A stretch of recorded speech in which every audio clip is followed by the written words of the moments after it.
नवरा, आज भाजी थोडं मीठ जास्त वाटतंय. बायको, मीठ बरोबर आहे, भाजीच कमी पडली. सांगितलं होतं ना जास्त आणायला.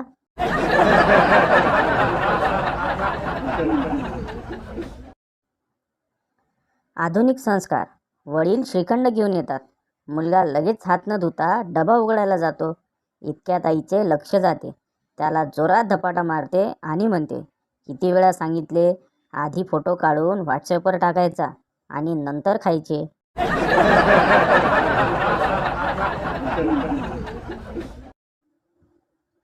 ट्रॅफिक पोलीसपेक्षाही जास्त भीती तेव्हा वाटते जेव्हा गाडीवर असताना कुत्रे मागे लागतात.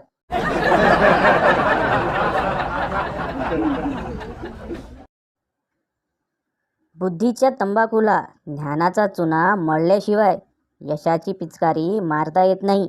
लेखक गायच्या प्रेमी.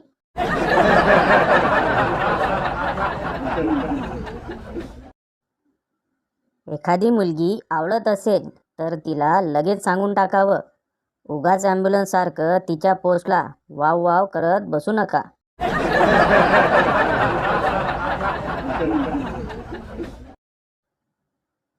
नवरा, गेली 17 वर्षे तू माझ्या प्रत्येक वाक्यात चूक काढत असतेस.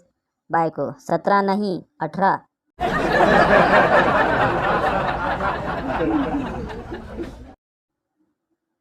नवरा जेवताना, तुझं नेट बंद आहे का? बायको, आहे की चालू. का? नवरा, मला भाजी वाढ म्हणून मेसेज टाकलाय, अजून दिली नाहीस म्हणून विचारलं.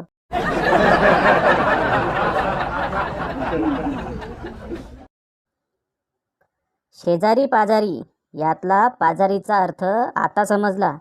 अडीनडीच्या वेळी डाळ तांदूळ तेल वगैरे देणारे ते शेजारी आणि अडीनडीच्या वेळी वाईन वगैरे देणारे ते पाजारी.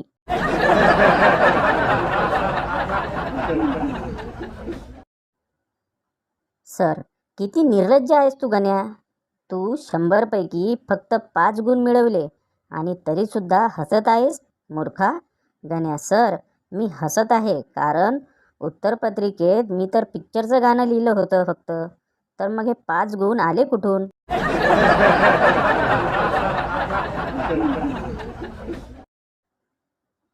एका दुःखी महिलेला विचारलं गेले की आपण आपल्या सासरची समस्या आपल्या नवऱ्याला का बरं सांगत नाही.